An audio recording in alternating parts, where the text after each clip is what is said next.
Ser um solicitante de refúgio não te garante a condição futura de refugiado. Muitos não têm isso concretizado.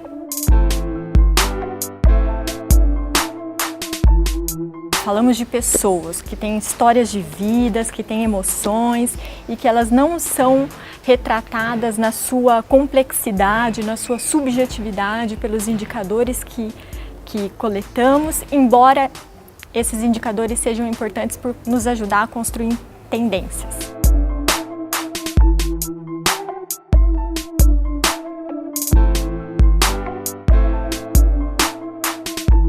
Meu nome é Natália, sou pesquisadora do Observatório das Migrações em São Paulo, sou formada em Ciências Sociais pela Universidade Estadual de Campinas, com mestrado e doutorado na Demografia aqui na Unicamp também. Meu nome é Joyce Domeniconi, eu sou analista de Relações Internacionais e economista pelas faculdades de Campinas, FACamp, e fiz o meu mestrado e estou começando o doutorado agora na pós-graduação em Demografia na Unicamp. Sou pesquisadora do Observatório das Migrações em São Paulo também.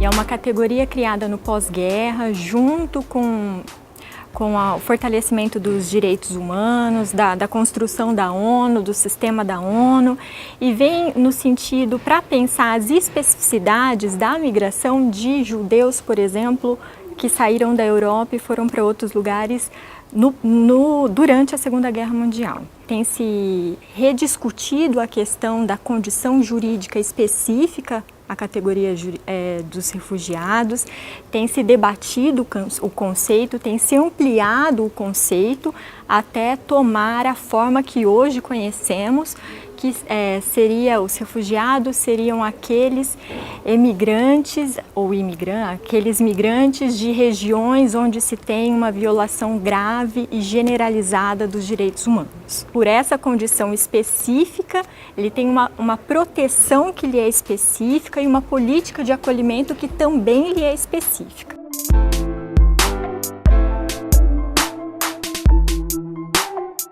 A construção do Atlas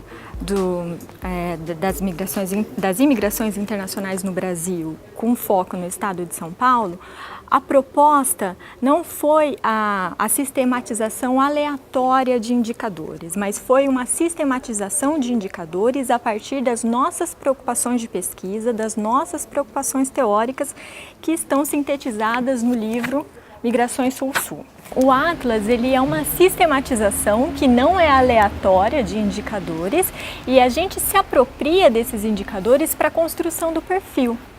Mas o perfil ele sempre expressa um processo que é feito por sujeitos com capacidade de agência, com histórias de vida e que na tentativa de mesclar isso, a frigidez dos dados e a humanidade do processo, colocamos fotos dos imigrantes que passaram pela Missão Paz em São Paulo, fotografados pelo fotógrafo Chico Max, dentro de um projeto Somos Todos Imigrantes, que gerou uma exposição itinerante. Então, a partir desse olhar, selecionamos determinados indicadores, levando em consideração tanto as nossas proposições teóricas quanto as limitações das diferentes fontes de informações disponíveis.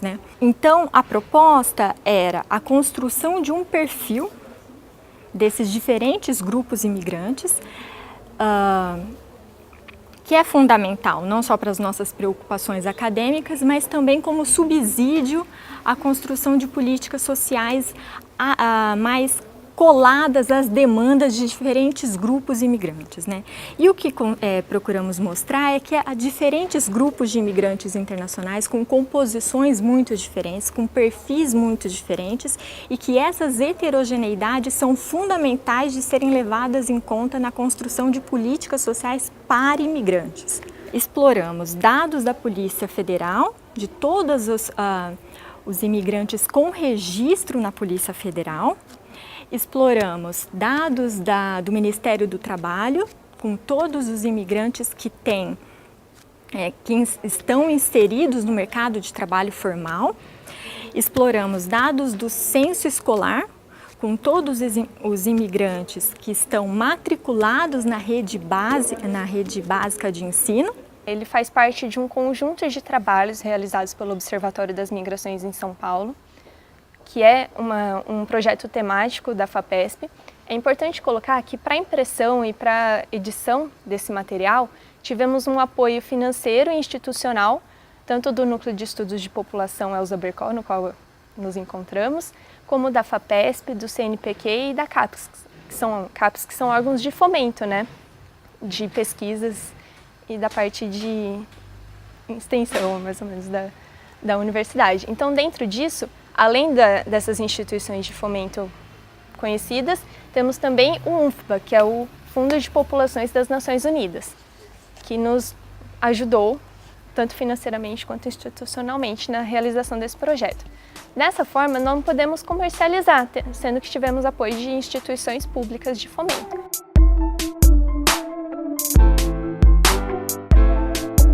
Tivemos um incentivo e, devido à procura também, de criar um banco interativo, que está disponível hoje no site do NEPO, do Núcleo de Estudos de Populações Elza Bercol.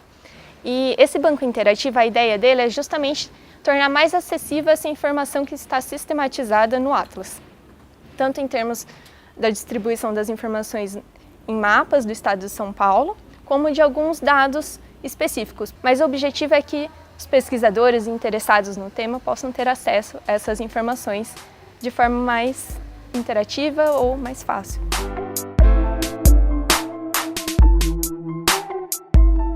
A nossa lei brasileira de refúgio ela é muito boa e considerada avançada internacionalmente. Por quê?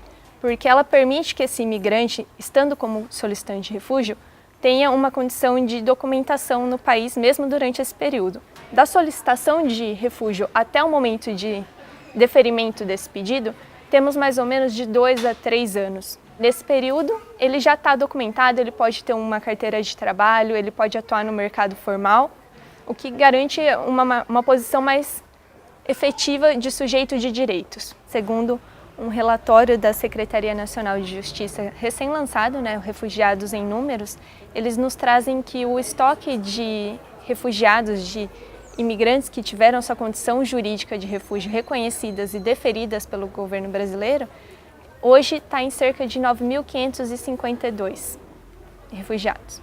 No Brasil, a solicitação de refúgio ela muitas vezes é uma estratégia de permanência utilizada pelos imigrantes, com a possibilidade, devido à possibilidade deles terem documentação e de estarem numa condição mais regular no país. É importante colocar que o número de solicitantes de refúgio no Brasil hoje ele é muito maior do que o número de refugiados. Por exemplo, Venezuela, Cuba, Angola, Haiti e Síria são os principais países entre os solicitantes de refúgio. Entre os que tiveram, de fato, o requerimento aceito, temos, por exemplo, Síria, República Democrática do Congo, Paquistão, Palestina e Angola. É importante destacar, dentro do nosso aparato jurídico, a condição de reconhecimento da reunificação familiar, que é a possibilidade de, quando esse imigrante já teve a condição de refúgio reconhecida, que ele possa trazer a sua família. Então, isso são mais ou menos os números e os principais países de origem desses imigrantes que estão no Brasil hoje. A maioria dos refugiados reconhecidos juridicamente como refugiados no Brasil já não estão mais aqui no Brasil.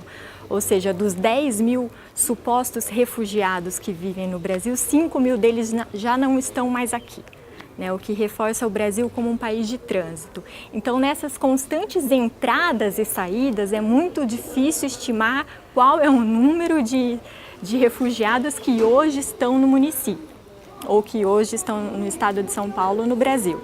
Mas entre 2000 e 2016, para o estado de São Paulo foram 4 mil registros, cerca de 4 mil novos. Para o Brasil foram cerca de 4 mil novos registros, juntando com os que já estavam dos anos 90, temos mais ou menos 10 mil. 9 mil, 10 mil, mas supõe-se que metade deles já não estejam mais residentes no Brasil. Na região metropolitana de Campinas, aguarde que teremos um atlas, estamos preparando um atlas dos refugiados e aí teremos informações mais precisas, mas sempre levando em consideração a dificuldade de estimar nessas entradas e saídas e nesse trânsito. Os imigrantes internacionais, eles têm um papel fundamental na formação de Campinas. Campinas já foi considerada como a princesa do Oeste, né, a capital da cafeicultura, né, um dos polos mais dinâmicos do complexo cafeeiro, que uma das inovações do complexo cafeeiro foi se pautar na força de trabalho assalariada com base na imigração internacional. Então a história de Campinas está toda ligada à história das imigrações internacionais. Esses imigrantes internacionais, eles mudam com o tempo, mudam o seu perfil, mas são igualmente importantes em diferentes momentos da história da cidade, né? Na constituição do Polo Tecnológico de Campinas, a migração internacional é fundamental. A migração do que temos chamado do que é chamado de trabalhadores do conhecimento é fundamental na constituição do Polo Tecnológico. E a diversificação das modalidades migratórias, né? Então a gente tem novos países de origem e novos fluxos, né? Indianos, bengaleses, senegaleses, congoleses, latino-americanos, com diferentes formas de inserção no mercado de trabalho, mas todos eles contribuindo para o enriquecimento da cidade, para a construção da cidade, colocando outros valores, outras visões de mundo, outras perspectivas, que é fundamental para uma visão cosmopolita que se pretende de uma região metropolitana.